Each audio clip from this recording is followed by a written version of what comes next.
How did America rise up from a backwoods country to be one of the greatest nations the world has ever known?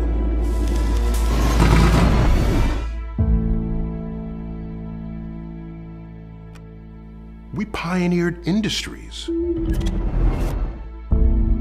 And all of this required the greatest innovations in science and technology in the world.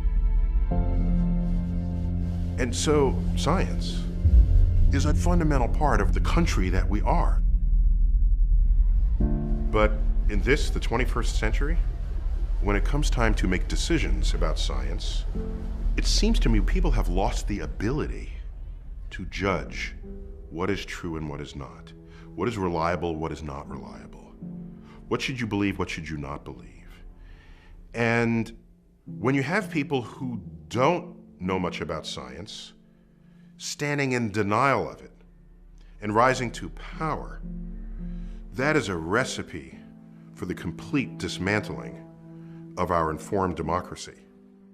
Let us demand that educators around America teach evolution not as fact, but as theory. An increasing number of parents showing skepticism about vaccinations. Voters have approved a ban on GMOs. Critics call climate change unproven science. That's not the country I remember growing up in. Not that we didn't have challenges. I'm old enough to remember the 60s and the 70s. We've got a hot war and a cold war, civil rights movement, and all of this was going on. But I don't remember any time where people were standing in denial of what science was. One of the great things about science is that it is an entire exercise in finding what is true. You have a hypothesis, you test it, I get a result. A rival of mine double checks it because they think I might be wrong. They perform an even better experiment than I did and they find out, hey, this experiment matches. Oh my gosh, we're onto something here. And out of this rises a new emergent truth. It does it better than anything else we have ever come up with as human beings.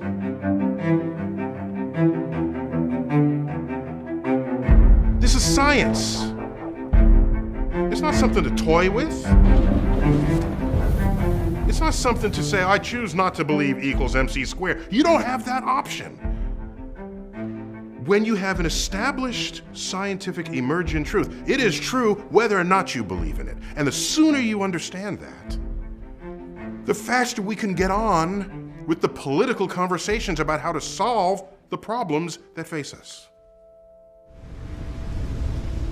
So once you understand that humans are warming the planet, you can then have a political conversation about that. You can say, well, are there carbon credits? Do we do this? Do we put a tariff on it? Do we fund? Do we subsidize? Those have political answers. And every minute one is in denial, you are delaying the political solution that should have been established years ago.